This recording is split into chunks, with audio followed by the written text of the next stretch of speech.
যুগনায়ক বিবেকানন্দ, ঊষার আলো, অন্তিম পর্ব। ছেলেবেলার আরেকটি ঘটনায় নরেন্দ্রের সাহস ও বিচার প্রবণতার পরিচয় পাই। নরেন্দ্রের এক সহপাঠীর বাড়িতে একটি চাঁপা ফুলের গাছ ছিল। মাঝে মাঝে তিনি সেখানে গিয়া চাঁপা গাছের ডালে পা বাঁধাইয়া, হাত ছাড়িয়া, মাথা নিচু করিয়া দোল খাইতে ভালোবাসতেন। একদিন ঐরূপ করার সময় বাড়ির কর্তা এবং সহপাঠী বৃদ্ধ ঠাকুরদাদা রামরতন বসু মহাশয় নরেনের গলার আওয়াজ পাইয়া চাহিয়া দেখিলেন, এবং ওইটুকু ছেলে পড়িয়া গিয়া হাত পা ভাঙিতে পারে, চাপা গাছে নরম ডাল সহজেই ভাঙে বলিয়া গাছেরও ক্ষতি হইতে পারে ইত্যাদি ভাবিয়া ব্যস্ত সমস্ত হইয়া বাড়ির বাহিরে আসিলেন, এবং নাতিস্থানীয় ছোট ছেলেকে বৃদ্ধেরা যেভাবে স্নেহভরে বুঝাইতে থাকেন তেমনিভাবে নামিয়া আসিতে বলিলেন ও ভবিষ্যতে ঐরূপ করিতে বারণ করিলেন। নরেন্দ্র নামিয়া আসিলেন ঠিক, কিন্তু বৃদ্ধ তো তাহার পিতামহ স্থানীয় এবং তাহার সহিত খোলা মনে কথা বলা চলে। আবার নরেন্দ্রের যুক্তিবাদী মন শুধু আদেশে বা ঠাকুরদাদার স্নেহবচনে তো ভোলে না। তাই তিনি জিজ্ঞাসা করিলেন, কেন ও গাছটায় চড়লে কি হয়? এইরূপ ক্ষেত্রে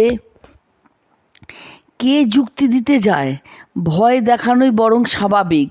বৃদ্ধ বসু মহাশয় তাই বলিলেন, ও গাছে একটা ব্রহ্মদত্তী আছে, তার ভয়ানক চেহারা, আর যারা ও গাছে চড়ে তাদের ঘাড় মটকে দেয়। ঠাকুরদাদার এমন যুক্তিতে নরেন্দ্র ভুলিলেন না। তিনি উহা ছেলে বুলানো কথা বলিয়াই গ্রহণ করিলেন, এবং বৃদ্ধ চলিয়া গেলে আবার গাছে চড়িতে উদ্যত হইলেন, এবং মনে মনে ভাবিলেন, ব্রহ্মদত্তী যদিই বা আসে, উহার গায়ে থুতু ফেলিয়া উহাকে জব্দ করিবেন। সাথী কিন্তু বলিল, না ভাই, অমন কর্ম করিসনি, তাহলে সে তোর ঘাড় মটকাবে। ইহাতে নরেন্দ্র উচ্চহাস্য করিয়া বলিলেন, তুই ছোড়া যেমন গাধা, একজন একটা কথা বলে গেল আর অমনি তা বিশ্বাস করতে হবে? যদি তোর ঠাকুরদা বুড়োর ওই ব্রহ্মদত্তীর কথা সত্যি হতো, তাহলে অনেকক্ষণ আগেই আমার ঘাড় মটকে যাওয়া উচিত ছিল। প্রত্যুষের উজ্জ্বল রক্তিমাভা দেখিয়া ভাবি দিবস সম্বন্ধে একটা অভ্রান্ত ধারণা করা চলে। শৈশবের গুণাবলী দর্শনে ভাবি মঙ্গলময় জীবনের একটা সুন্দর পূর্বাভাস পাওয়া সম্ভব। অন্তত নরেন্দ্রনাথ সম্বন্ধে একথা নিঃসংকোচে বলা চলে। নরেন্দ্রের ছিল সুঠাম সুন্দর দেহ, চক্ষু যুগল, আয়ত উজ্জ্বল, বর্ণ গৌর, প্রতি অঙ্গ প্রত্যঙ্গ লাবণ্যমণ্ডিত, আর সমস্ত বদনমণ্ডলে প্রতিভার দীপ্তি। দেখিলেই ভালোবাসিতে ইচ্ছা হইত।